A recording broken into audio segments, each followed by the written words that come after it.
기도하시겠습니다. 오늘도 우리에게 새날을 주신 하나님 감사합니다. 복된 성탄을 기다리는 아침입니다. 이 땅에 참 하나님으로 메시아로 오신 예수님을 기억합니다. 주님, 이 땅에는 많은 소리들이, 많은 가치들이 우리를 유혹합니다. 그 가운데에서 마음을 지키고 오직 주님만을 바라볼 수 있는 믿음을 허락하여 주시옵소서. 주님의 말씀을 사모하며 예수님의 이름으로 기도합니다. 아멘. 찬송가 218장입니다. 통일 찬송은 369장입니다.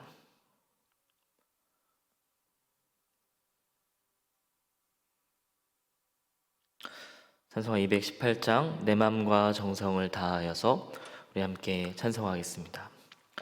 내 맘과 정성을 다하여서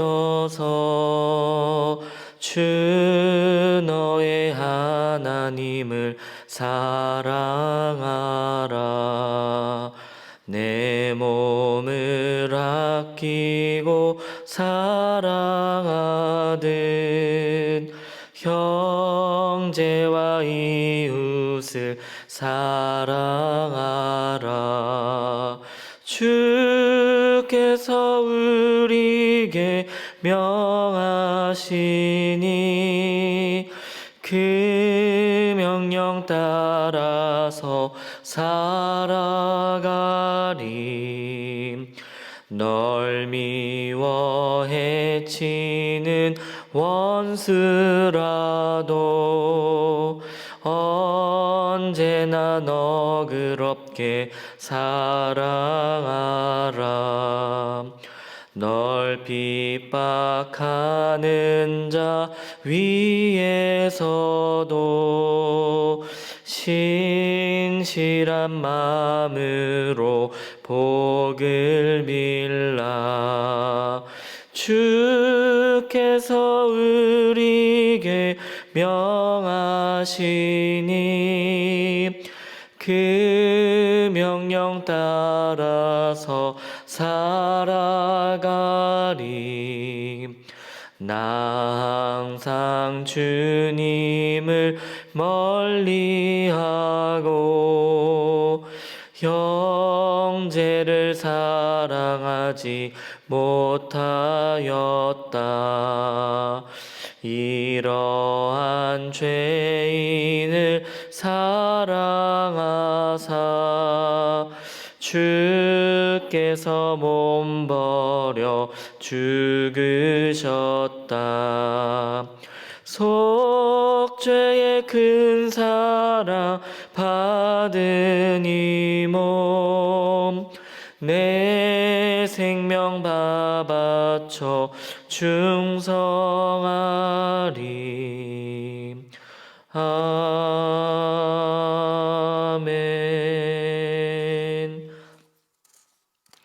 우리 하나님의 말씀은 요한일서 4장 1에서 10절까지입니다.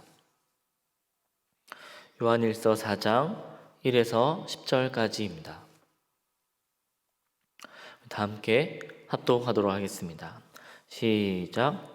사랑하는 자들아, 영을 다 믿지 말고 오직 영들이 하나님께 속하였나 분별하라. 많은 거짓 선지자가 세상에 나왔음이라. 이로써 너희가 하나님의 영을 알지니 곧 예수 그리스도께서 육체로 오신 것을 시인하는 영마다 하나님께 속한 것이요 예수를 시인하지 아니하는 영마다 하나님께 속한 것이 아니니 이것이 곧 저 그리스도의 영이니라. 오리라 한 말을 너희가 들었거니와 지금 벌써 세상에 있느니라. 자녀들아, 너희는 하나님께 속하였고 또 그들을 이기었나니 이는 너희 안에 계신 이가 세상에 있는 자보다 크심이라. 그들은 세상에 속한 거로 세상에 속한 말을 하매 세상이 그들의 말을 듣느니라. 우리는 하나님께 속하였으니 하나님을 아는 자는 우리의 말을 듣고 하나님께 속하지 아니한 자는 우리의 말을 듣지 아니하나니 진리의 영과 미혹의 영을 이로써 아느니라. 사랑하는 자들아, 우리가 서로 사랑하자. 사랑은 하나님께 속한 것이니 사랑하는 자마다 하나님으로부터 나서 하나님을 알고 사랑하지 아니하는 자는 하나님을 알지 못하나니 이는 하나님은 사랑이심이라. 하나님의 사랑이 우리에게 이렇게 나타낸 바 되었으니 하나님이 자기의 독생자를 세상에 보내심은 그로 말미암아 우리를 살리려 하심이라. 사랑은 여기 있으니 우리가 하나님을 사랑한 것이 아니요 하나님이 우리를 사랑하사 우리 죄를 속하기 위하여 화목 제물로 그 아들을 보내셨음이라. 아멘. 오늘의 본문은 3장 마지막 부분인 23에서 24절에 이어서 진리와 사랑에 대한 구체적인 설명을 시작을 합니다. 본문은 두 단락으로 나누어 볼 수 있습니다. 1에서 6절은 거짓과 진리의 영을 분별하라 요청합니다. 7에서 10절은 사랑에 대한 설명입니다. 사랑하는 자가 하나님을 더 깊게 알아가는 사람입니다. 이제 잠시 본문을 묵상하는 시간을 갖도록 하겠습니다. 하나님은 어떠한 분이신가? 또 우리에게 주는 교훈은 무엇인가? 우리 5분 정도 각자 살펴보겠습니다.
하나님은 어떠한 분이십니까?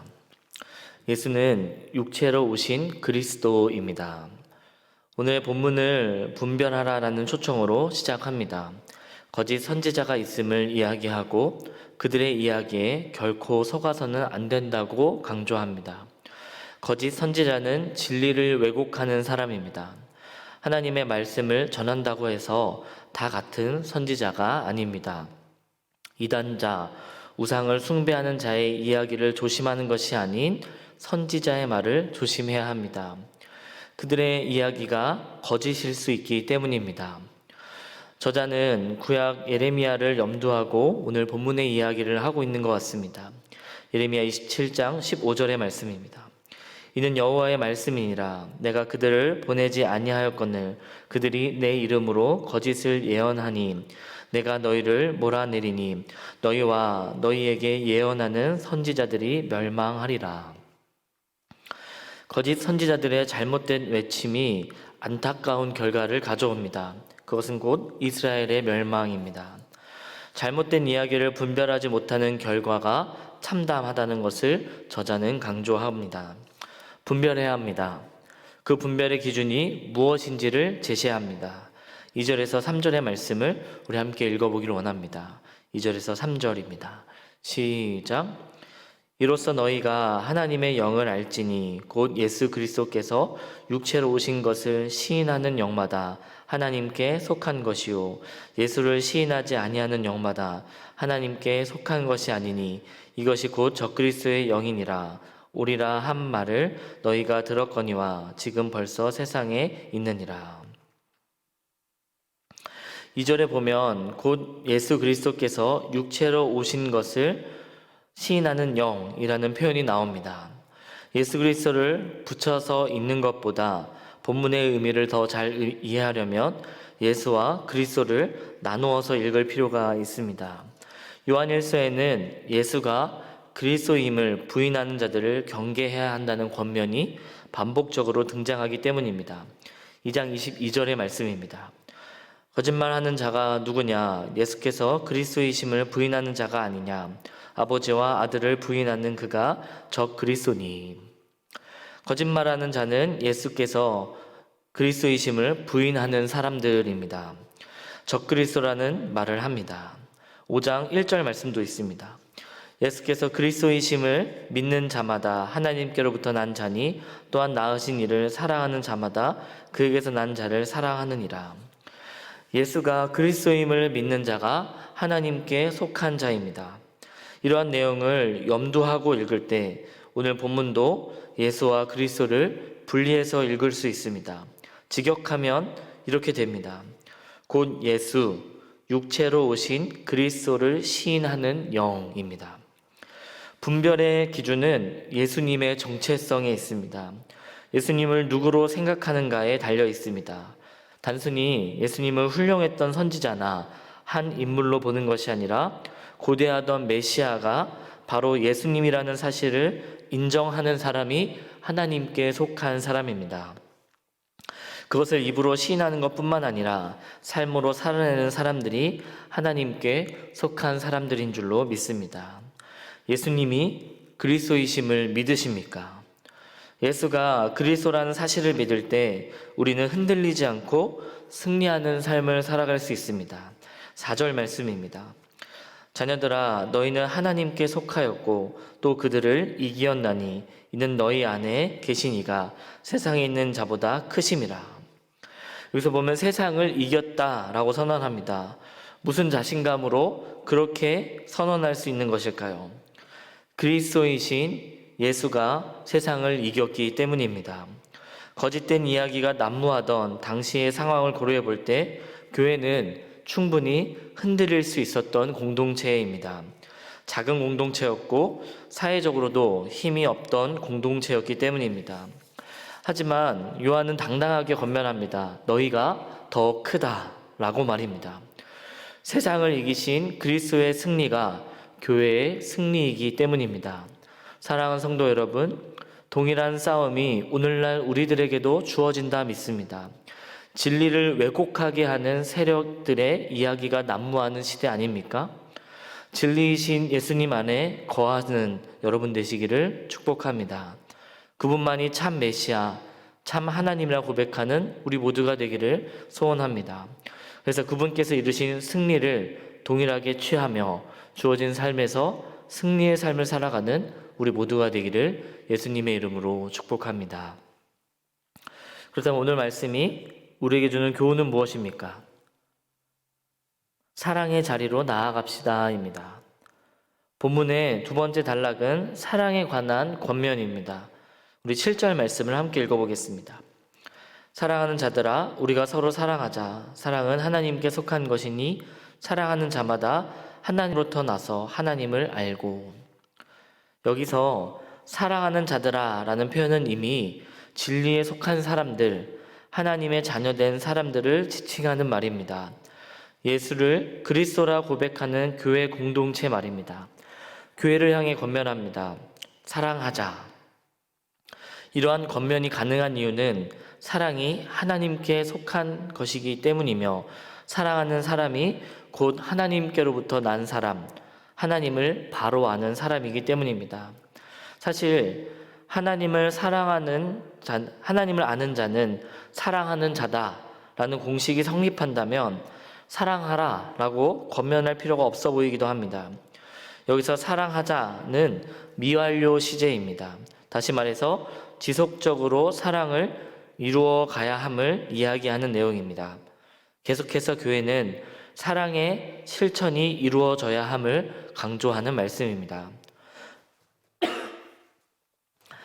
사랑하는 자는 하나님을 아는 사람입니다. 다시 말해서 사랑하는 삶은 하나님을 알아가는 삶이 됩니다. 사랑을 실천하는 그곳에서 우리는 하나님을 더 깊게 만나며 알아갈 수 있습니다. 저는 사랑의 나눔이라는 찬양을 참 좋아합니다. 사랑의 나눔이 있는 곳에 하나님께서 계시도다. 단순한 가사 같지만 깊은 의미가 있는 가사입니다. 찬송할 때마다 기도가 나오고 소망이 고백되는 찬송입니다. 찬송을 부를 때마다 이렇게 기도합니다. 하나님의 사랑을 실천하는 그곳에 하나님 임재해 주셔서 하나님이 증거되는 역사가 이루어질 수 있도록 인도해 주세요. 라는 기도를 합니다. 사랑하는 성도 여러분, 사랑하기로 결단하며 사랑을 실천하는 자리에 하나님께서 함께 하심을 믿으시기를 예수님의 이름으로 축복합니다. 그렇다면 그 사랑을 구체적으로 실천하는 것은 어떠한 삶을 의미하는 것일까요? 우리 성도들에게 있어서 참 사랑의 실천은 기도의 실천입니다. 사랑은 우리를 기도의 자리로 인도합니다. 제가 관계에 대해서 깊이 고민하고 또 아픔을 겪고 있을 때 하나님은 기도의 마음을 제게 주셨습니다. 기도의 자리에 나아가 제가 한 기도는 이러한 내용이었습니다. 하나님, 제가 몇 번이고 손을 내밀었잖아요. 이제는 저쪽에서 손을 한 번 내밀 차례 아닐까요? 저는 더 이상 힘듭니다. 탄식에 가까운 기도를 드릴 때 하나님께서 제게 주신 말씀이 오늘 본문의 10절의 말씀입니다. 사랑은 여기 있으니 우리가 하나님을 사랑하는 것이 아니요 하나님이 우리를 사랑하사 우리 죄를 속하기 위하여 화목제물로 그 아들을 보내셨음이라. 하나님이 먼저 다가오셨습니다. 늘 하나님은 먼저 오십니다. 내가 포기할 때 한 번 더 손 내밀어 잡아주신 분은 우리 주님이셨습니다. 항상 하나님은 먼저 손을 내미신 분이라는 사실을 기도 가운데 다시금 깨닫게 하셨습니다. 하나님을 알게 해주신 겁니다.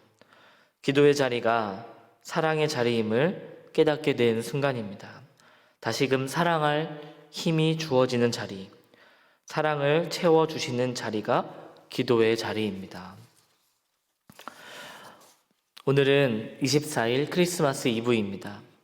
곧 성탄을 맞게 될 텐데 여러분 어떠한 성탄을 맞이하고 싶으십니까? 곧 오늘 이 아침에 우리가 함께 기도하기를 원합니다. 우리의 사랑이 흘러갈 곳이 어딘지를 성령님께서 기도 가운데 우리에게 가르쳐 주시기를 원합니다. 그래서 사랑의 나눔이 있는 복된 성탄을 보내는 우리 모두가 되기를 예수님의 이름으로 축복합니다.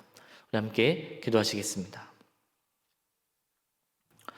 오늘 제가 정한 기도 욕구는 예수는 그리스도입니다. 여러분께서 정하신 기도구를 가지고 기도하신 뒤 오늘은 내일 있을 주일 예배와 교육 부서를 위해서 기도하기 원합니다. 또 오늘 저녁에 성탄 축하의 밤이 있습니다.